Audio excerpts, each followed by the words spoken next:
All right, I guess we'll go ahead and get started then. So my name is Ken Raffenetti. I'm a software developer here at Argonne. So we've got a bunch of MPI material we're gonna be presenting to you over the next couple of hours, and also again tomorrow morning. So just as a quick outline of what we intend to cover in the MPI portions of this tutorial. Today we're going to start with an introduction to MPI. We're going to cover some of the basics like communicators and point-to-point communication, the MPI send and receive operations that you might know. We're going to cover a little bit on MPI data types, so how to express memory layout of your data using the MPI data types interfaces.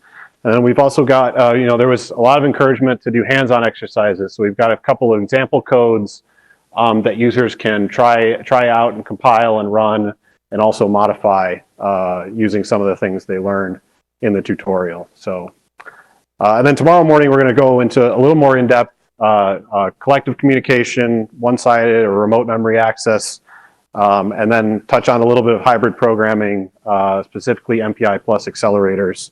And there'll be, again, more hands-on exercises as we go through those topics tomorrow.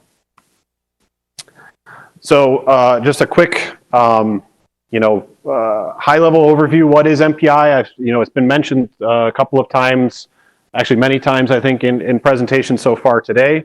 So MPI is the Message Passing Library Interface Standard. It's a specification that's, so when people refer to MPI itself is a specification, and it usually comes packaged as a library for use inside your HPC application. And it's based on this classical message passing programming model. MPI 1 was defined way back in 1994 by a broad set of parallel computer vendors, computer scientists, applications developers, all across the spectrum. MPI 1 took about 2 years. It was an intense process. There was many meetings to hammer out the details of what the interfaces were going to be that were part of the first MPI standard and how they were going to work. And soon after MPI was released, implementations appeared pretty quickly. Vendors kind of supplied MPI along with machines they sold. There were open source implementations easily available online that you could download and build yourself. And the two of those persist today, the open source implementations. One is MPI-CH or MPitch, developed here at Argonne, and another is OpenMPI, developed by kind of a group of labs and computing vendors. So just timeline of MPI. Like I said, MPI 1 was defined way back in 1994. It defined basic point-to-point communication, collectives, data types, so kind of the basic stuff we intend to cover in this tutorial. In 1997, they came out with an MPI 2, which added parallel I/O, remote memory access or one-sided communication, dynamic processes, support for multiple threads, it added bindings for C++, and then there was essentially silence for about 10 years. After about 10 years, the MPI forum reactivated, decided they were going to start work on some new things. So what came out of that was the MPI 2.1 standard in 2008, which included some minor clarifications and bug fixes to the existing standard. MPI 2.2 followed in 2009. Again, small updates, nothing of major significance in this time frame. But in 2012, MPI 3 was released, MPI 3.0. This is a major new release of the standard. Included lots of new features like non-blocking collectives, improvements to the one-sided interfaces, a new tools interface, and updated support for Fortran 2008 language standard. And the forum has been active ever since. So there's been ongoing meetings since 3.0 was released. And in 2015, another point release update, MPI 3.1, came out with just small updates and clarifications to the 3.0 standard. There is still ongoing work on an MPI 4.0 standard, but that's not something we intend to cover in this tutorial. This slide just shows the current status of MPI implementations. This is actually a somewhat old slide because there's some 2018 dates on it. But the point here is that most of MPI 3.1 standard is implemented in most of the MPI libraries you may encounter in HPC today. So the open source implementations, your MPitch and OpenMPI support all of the major features of MPI 3.1 standard, and so do many of the the Cray MPI, Intel MPI, and so forth. So if your MPI implementation is not already at MPI 3.1, it will be fairly soon, as far as we know. We just have some aggregated pointers here that you can refer back to in the slides on other online materials, online tutorials, and also pointers to downloading popular MPI implementations. There's some books related to there's some books that teach MPI. Namely, these two have been in various. There's been various updates to these two books over the years. The most recent editions from 2014. There's a basic MPI book and using advanced MPI book. These are written by people who are deeply involved in the process of MPI standardization. So they're kind of canonical resources when learning about learning how to use MPI. And so before we get into the specifics of the MPI interfaces, just an important consideration to know is that all parallelism in MPI is explicit. The programmer is responsible for identifying where parallelism can benefit your application and implementing it using the MPI constructs. MPI is not a magic compiler or auto-parallelizing compiler. It's MPI is very explicit, and the programmer has to have knowledge of how to leverage the parallelism in their application using the MPI constructs themselves. Okay, so just so we'll dive into kind of how MPI works, how you'll use it on the systems, the HPC systems, or even your laptop if you're running codes locally. And I'll be doing some hands-on examples of this as we go. So I'll demonstrate how these interfaces work. So MPI programs. There's a lot of conveniences supplied by MPI implementations to make compiling MPI programs, running MPI programs easy for the user. So a lot of one example is these compilation wrappers that ship with most MPI implementations these days. So if you're used to writing code in C or Fortran and compiling it using the compiler on the command line, compiling for MPI is very, very similar, very, very straightforward. So instead of using CC or GCC to compile your C program, you use these MPI CC compiler wrappers or MPI Fort to compile Fortran MPI programs. And they work just like those compilers would. If you have extra library dependencies, you just add them at the end of the line there, like with -LM for the math libraries. So for MPI programs, just assume these wrappers have just kind of replaced your regular compilers. Since the resources made available by the Petascale Institute are mainly Cray, or two of the three are Cray resources, I added this slide to show that on Cray systems they don't use MPI CC or MPI Fort. They just use CC and FTN. But these will, again, automatically link in your MPI libraries for you. You don't have to know where those are located or how to link them. It's all handled for you by the compiler wrappers themselves.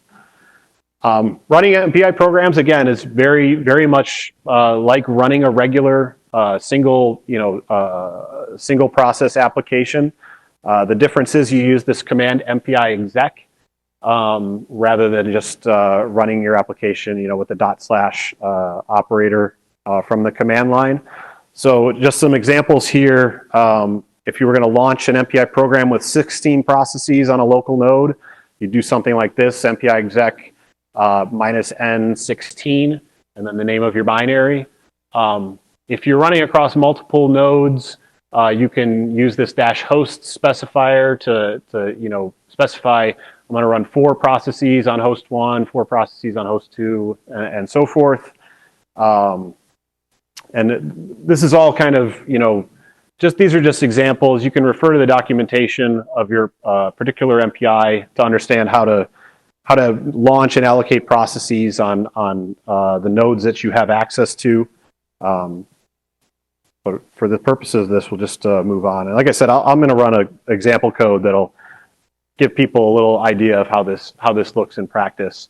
If your HPC system has a resource manager, like most do, in almost all cases, MPI will be able to interact with it without the user having to know, which hosts have been allocated for a particular job reservation or something like that. So in most cases, if you're working with a resource manager and in your job script, you can just specify MPI exec and the name of your binary, and then based on the job reservation size you've made, say you've allocated 2 nodes and 2 processes per node, MPI exec here will know exactly what you mean and launch your job given the parameters of the job submission that you've made. And then again, on Cray systems, because I was hoping to run on Cray, but it looks like that may not work out for this particular time slot. But Cray doesn't use MPI exec, it uses this AP run command, but the idea again is pretty much the same. AP run and then the number of processes and the name of your binary. So that takes us to our first program. This is we obviously haven't touched on communication at all, but what I will show is at least an example of how to run your first MPI program. This one, we'll look at the source of it as well, and we'll touch on how to identify processes in your MPI program. So I've got a program here. This is in your examples directory in the examples. This is in the communicators directory in the examples we provided for the tutorial. So this is the basic skeleton of your MPI program. So a few things I'll highlight. Every MPI program includes this header MPI.h. Every MPI program calls MPI init at the beginning, preferably as early as possible. And every MPI program calls MPI finalize before exiting. Again, preferably as late as possible. Actually, MPI finalize can be called once all communication has been completed. Okay, so hopefully people can see better. So as I said, we're going through the basics of your MPI Hello World program. So we've got init and finalize.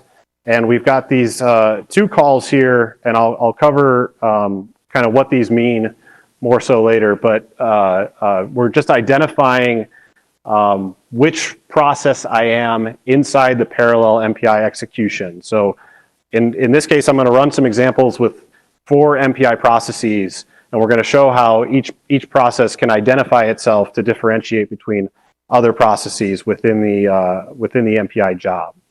So I'm going to go ahead and compile this program, and let me make sure I have a MPI loaded up so I can do that. So like I showed before, I've got my MPI-CC compilation wrapper. I'm just compiling my hello.c file here and putting it into a hello binary. There's a bunch of output here from my Mac, so ignore that. And in this case, I'm going to run four instances of the hello program.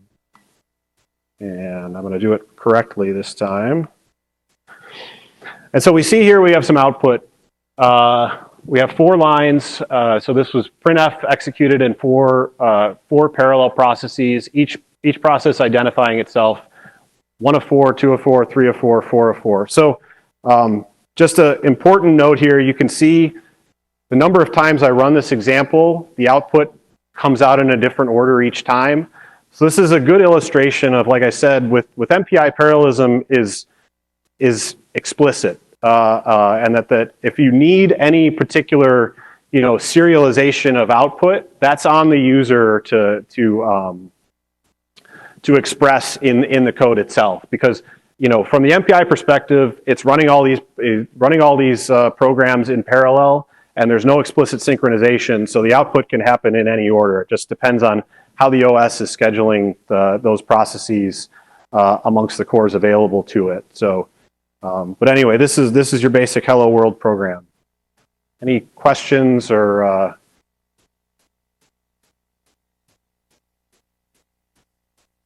maybe people could try this out on their own machines or on the resources made available and see if they can get it working. So that covers basically how to get started compiling and running MPI programs. Now we'll introduce some of the concepts you'll need to know to use MPI within your application. So the first thing we'll look at is MPI Communicators. And so the concept of a communicator in MPI has to do with how you group processes together. So in MPI, processes are always part of some group. All right, let me move this box out of the way.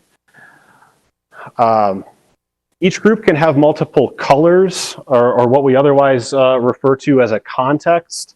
And it's the combination of this group plus color that forms a communicator in MPI. Communicator is like a name for this group of processes. So when an application starts, when you do MPI exec and launch your MPI application, all processes that you launch at the same time are initially part of a predefined group, predefined communicator called MPI CommWorld. Everything kind of derives from this. You start from CommWorld and you build out other groups and subgroups from that initial group. And yeah, so as I mentioned, the same group can have multiple names. So you can subgroup and divide up your MPI CommWorld, but for the purposes of this tutorial, you're going to see MPI CommWorld used directly. For most of simple programs, CommWorld is enough for what you're attempting to do. And then how you identify a process within a communicator, that's this value called a rank. And so a rank is a property of the communicator. A process may have a rank 0 in one communicator and rank 2 in another. That's a rank value is meaningless without also paired with a communicator. And we have some illustrations here to kind of show what we mean by that. So this is a simple example, like we showed before. This is a test program with 16 MPI processes, and the box around these circles here is kind of illustrating the communicator MPI CommWorld. Now the box has changed color. This is to indicate that we've made a copy of the MPI CommWorld communicator. It's still the same group. It's just a different context, different color for that particular group of processes. Communicators don't need to contain all processes in the system. As I said, you can create subgroups.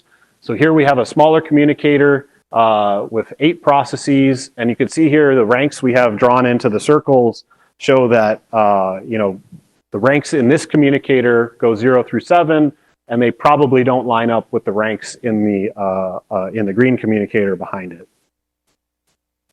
Similarly, if you subdivide it here in the blue box, again, your ranks are different. You have 0 and 1 on the top 2 processes, and so again, rank is specific to the communicator is the main takeaway here. Another thing we try to illustrate with this 3D image is to show that the communicators form kind of an isolation. They work as kind of an isolation mechanism. So messages, communication happening on, say, the orange communicator on the top will not ever, cross over to another communicator like the purple one or the red one you can see underneath it. Messages sent using a communicator are always received on that same communicator. They are isolated from the messages on other communicators. This is the Hello World program I already ran, but again, now you kind of understand how these CommRank and CommSize APIs are used, where here we're passing in the MPI CommWorld communicator, and we're getting back the process's rank in the in MPI COM world in this rank variable here. Similarly, you can get the size of your communicator. So again, because I launched my program with MPI exec and this argument with -n, I don't, my processes don't necessarily know how big the communicator they're starting with is. So they can call this MPI COM size API, which will then tell you the size of MPI COM world in the output argument here at the end. Any questions about communicators? This is kind of foundational for this part of the MPI tutorial. So if you have questions, now is a good time. I guess we're probably answering on Slack as people go. Sorry. So yeah, so the question from the audience is a group is a group of processes, and the same group can have multiple names. That's the multiple colors, right? Right. I mean that's the idea. So let me go back to the. So if you think about this image, the bottom layer, think about that as MPI COM world, and that's your initial group, and COM world is your initial color, for instance. So you have 16 processes, and then the blue communicator is essentially a same group, different color.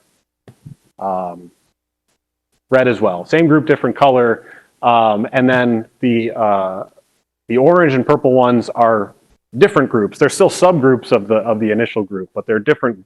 It's a subgroup, and then we've assigned again another unique color to it to form that orange communicator or the purple communicator. But I mean, you're always starting from this initial group, this from your MPI exec launch command in most cases, and so one reason you might want to assign a different color to the same group is oftentimes libraries which use MPI don't want to use MPI COM world directly because it may interfere with communication that the application is doing. So kind of one of the first things libraries typically do is take a communicator either as input, or they create a communicator of their own that's for their use entirely. It isolates the library communication from the rest of the application.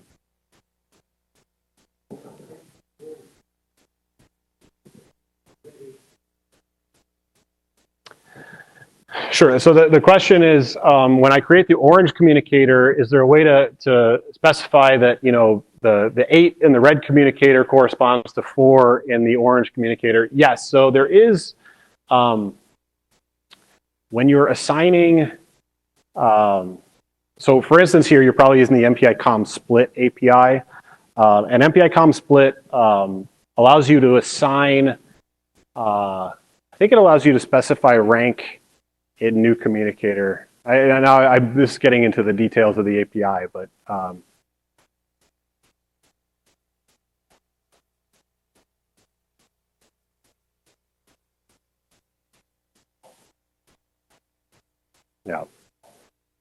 yeah.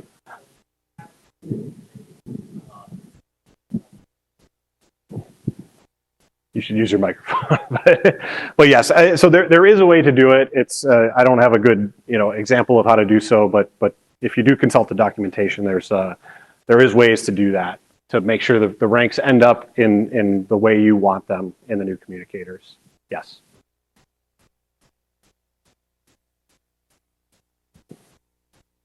Okay. So I'm going to.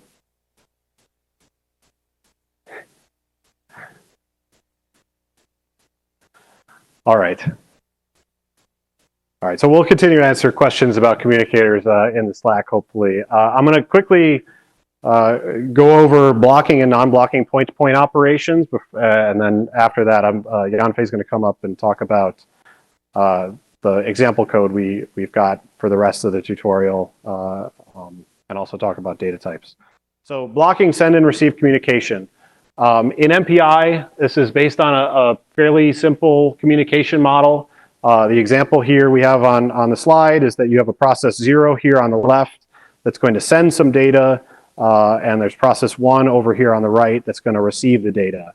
And so how to achieve this using MPI, the application needs to specify a couple of things. So we've covered how to compile and run. We've covered how to identify processes within a communicator. The third part here, how will we describe data? And I'll show you this using the send and receive APIs. So point-to-point communication in MPI, you can think of kind of like an email exchange.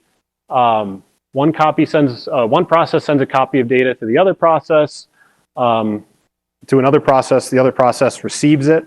And here's how you achieve communication like that. So on the send side, what a process needs to know is who it's sending the data to. So in our what we've covered so far, that means who's going to receive, what the rank of the process is that's going to receive the data we want to send. The sender has to specify what kind of data it's going to send to another process. Example being, 100 integers or 200 characters. It's going to specify a user-defined tag for the message, which you can think of kind of like an email subject. Allows the receiver to understand what type of data is being received. And on the other side, the receiver might have to know. What do you say? Oh, I can close this. This is being shown. Okay. All right. All right. Great. All right. On the receive side, what they might have to know, who is sending the data? So you might have to know which rank you want to receive data from. We say might because there's a special value, MPI any source, that means you can receive data from any process that's wanting to send it to you. You do need to know what kind of data is being received. In this, the examples above were 100 integers or 200 characters. You can also receive partial messages. You could say, I'll receive up to 1,000 integers, but if you only send 100, that's fine. MPI can handle that for you, no problem. And you, again, might need to know what the user-defined tag is of the message. But again, there's this special wildcard value, MPI any tag, that says, I don't care what the tag is, just give me any message, no matter the tag that's specified by the sender. Describing data. In MPI, basic data types are very similar to C and Fortran data types.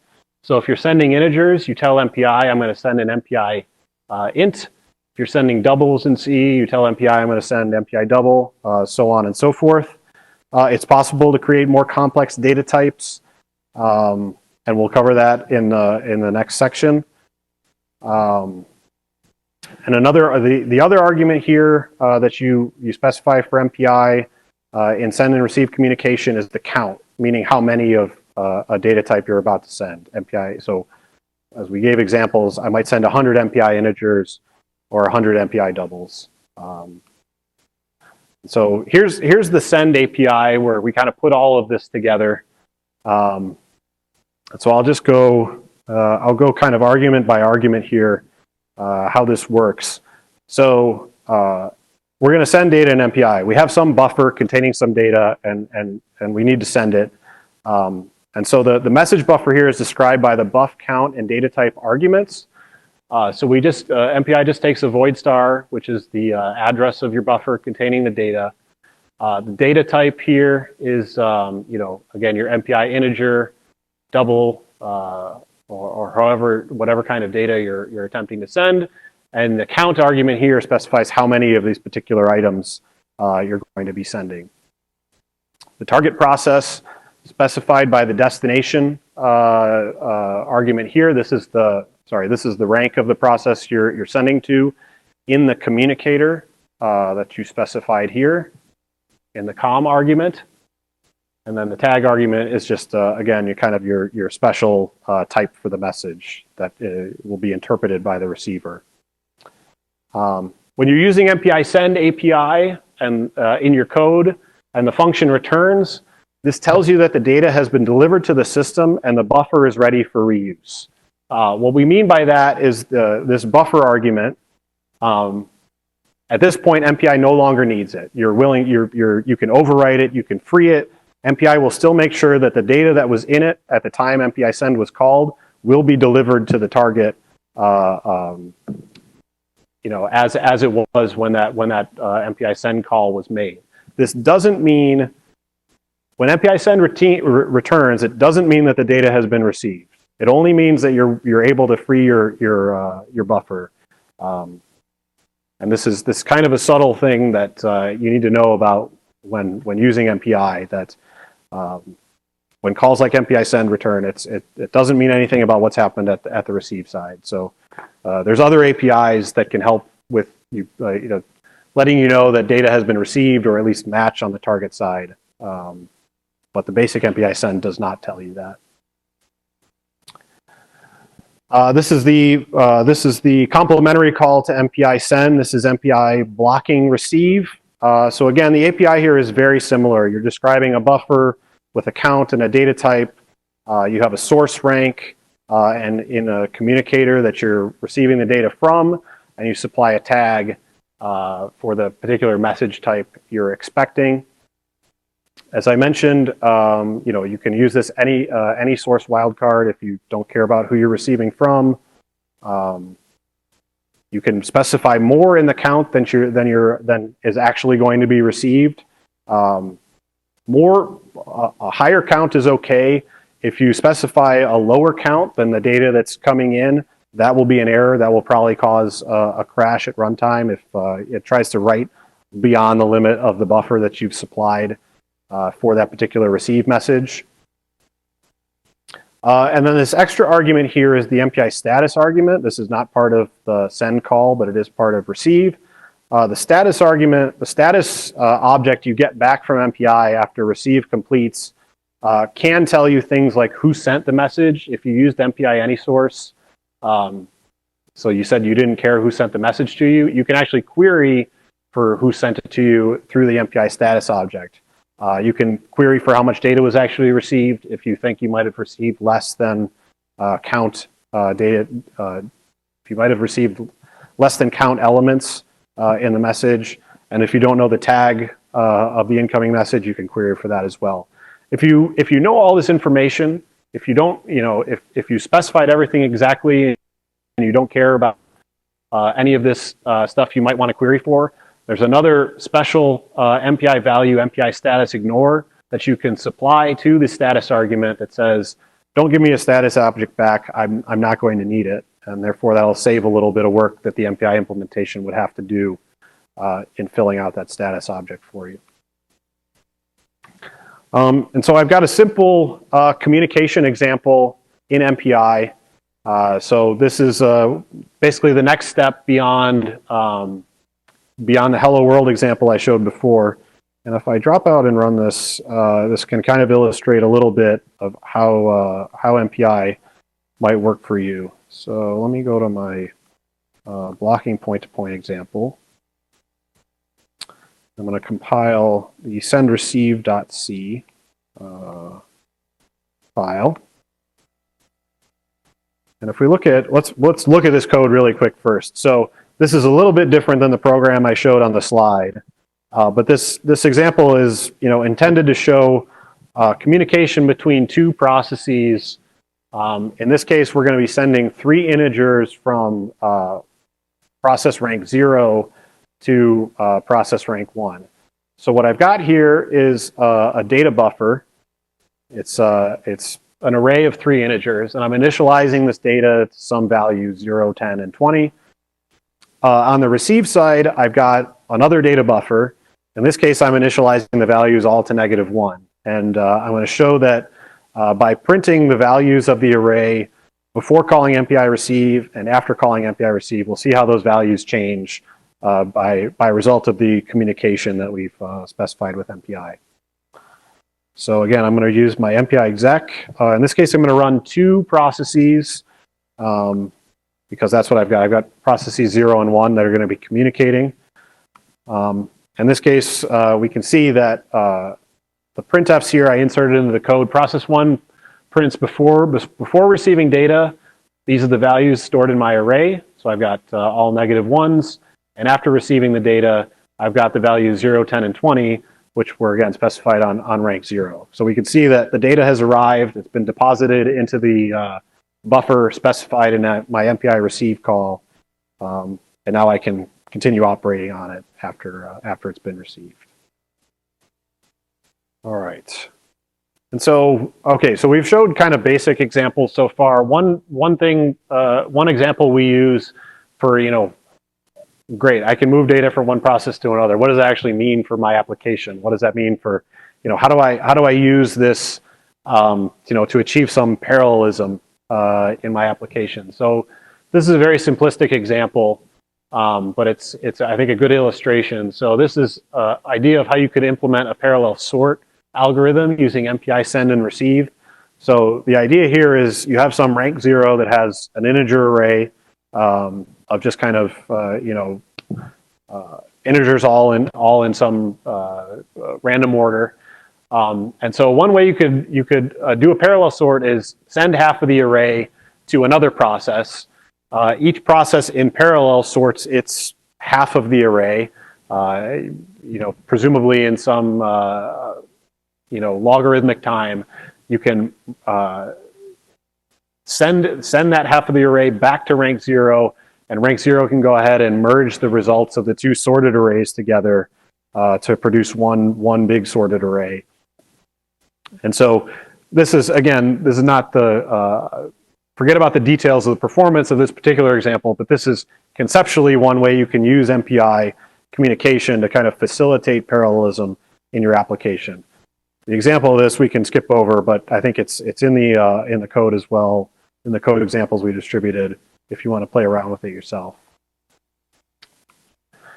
The status object I already touched on earlier. I'll cover one additional point here. So the three things you can query for directly out of the status object after MPI receive. You can get the source of the message just by using the dot operators in C here. Similarly, tag, and if there was an error, you can get the error out of the status object using the dot operator. For count, you have to use this API. You're not able to get it directly out of the status object. It's required to use this API.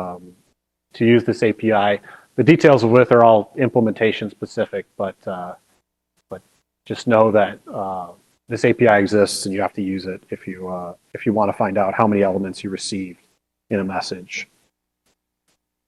Again, we have an example of this, but I'm gonna in the interest of time, I think I'm just gonna skip over it. This is a master worker example. So again, another conceptual way you could use MPI to facilitate parallelism, and one possible pattern is using a kind of master worker where you have one process kind of coordinating and distributing work, and a bunch of worker processes computing and sending results back. So that takes us to the end of blocking communication. So the summary here, at least with MPI blocking communication, is it's pretty simple. There's basically these 6 functions that give you the building blocks to express parallelism within your application. And only 2 of these are actually non-trivial. The init, finalize, rank, and size are all pretty straightforward. It's the send and receive where things get a little more complicated. So these are basic building blocks of MPI parallelization. For performance, however, you're going to need to use other MPI features, and so we're going to cover those in the next few sections. But questions at this point? I'm going to try and finish non-blocking in the next 10 minutes or so we can cover everything on the schedule for today. All right. So non-blocking point-to-point operations. Blocking versus non-blocking. So as I said before, the blocking APIs, MPI send and MPI receive. Return of the routine implies completion. And what I mean by that is when these calls return, the memory locations used in the message transfer can be safely accessed for reuse. My send is complete. I can free the buffer. I can overwrite it, no problem. my receive completed, I know the data is there in my buffer, and I can process it however I need to. And yeah, any modifications of those buffers will not affect the communication that was specified in the calls. MPI iSend and iReceive, these are the non-blocking variants of the basic point-to-point communication APIs in MPI. These routines return immediately. That's what the I stands for. And completion has to be separately tested for. These two concepts are decoupled with non-blocking communication. The primary use, why these functions exist, is to facilitate the overlap of computation and communication to improve performance for applications. All right, so why that might be important to you. I think this slide just kind of reiterates some of the properties of blocking send and receive, but here we'll illustrate how this might cause a deadlock, how using blocking operations may cause a deadlock in your application unintentionally. So here we've got a simple example. Rank 0 is sending some data to rank 1. Rank 1 is sending some data to rank 0, and then they both call these two operations in the same order. They send data and then they receive data.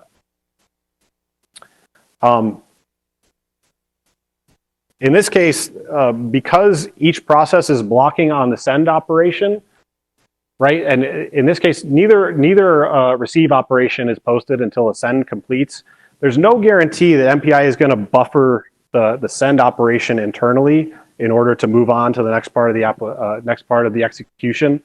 So this can deadlock, and it may often deadlock in the case where both processes are stuck in send, waiting for a receive to be posted on the remote side.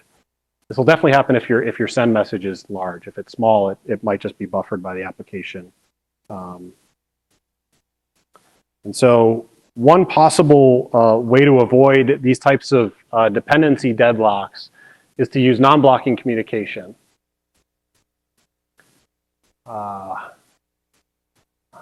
Sorry, I haven't gone through this part of the presentation in a little while, so I'm trying to refresh my memory here. So non-blocking operations, again, they return immediately, like I said, and you get back a request handle in your application that can be independently waited on and queried for completion. So the basic APIs here, we're talking about iSend and iReceive, and then this call MPI wait, which again can where you can wait for the completion of your API. You also have a call MPI test, which is a way to check to see if a request, a particular message has been completed, but not necessarily block until it's been completed. So it's kind of a non-blocking variant of the wait call.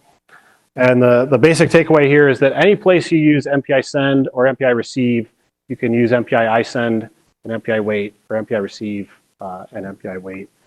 And yeah, I thought we actually had an example of how to resolve this type of deadlock, but maybe that got removed from the deck on accident. Apologies for kind of jumping around here.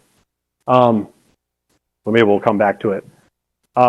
Sometimes it's desirable to wait on multiple send or receive requests at the same time. So there's these APIs, MPI wait all, wait any, wait some. These take multiple request handles and check for completion on those. There's also test all, test any, and test some variants of these completion operations. So not only you don't have to wait on a single request, or you don't have to test for completion of one request at a time. You can kind of group them together and wait on them in batches. Regarding message completion and buffering, so again, these it seems a little out of order. Apologies. I don't know what I got lost in here when I was putting this together. So anyway, this is the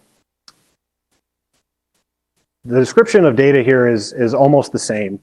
So I'm just gonna go down here to the second part where the difference here between blocking send and non-blocking send. So in a blocking send call, here we're supplying the buffer where we've assigned some data here, 3, I've called MPI send, and then I go ahead and modify the data buffer. This is safe. MPI has essentially made it safe for you to reuse the buffer at this point after MPI send returns.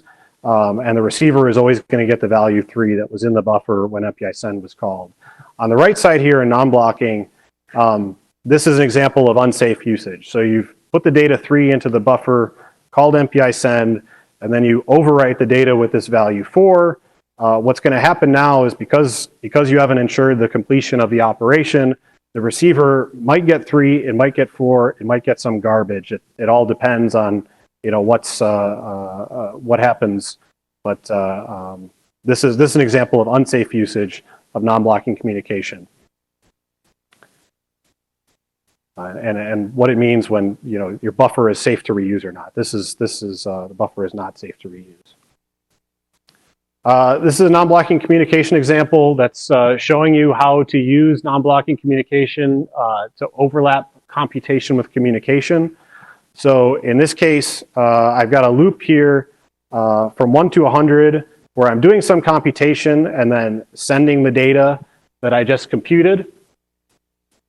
And then at the end of the loop, I wait on all 100 MPI send operations that I issued in the loop itself. So, at any given point, I have some number of outstanding iSend operations while I'm also doing computation. So this is just an example of how you can do that kind of overlap using non-blocking communication. I guess that's it.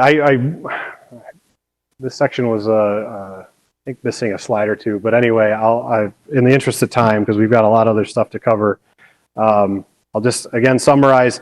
Non-blocking communication is an enhancement over the basic blocking communication model in MPI. The main takeaway is that it allows for computation and communication to potentially be overlapped. Now I say potentially because the MPI implementation might be able to facilitate that overlap, but it's not guaranteed. The MPI standard does not guarantee that overlap will, that progress will be made on your communication in the background while you're doing computation. Often this is dependent on what the network or the available hardware provides.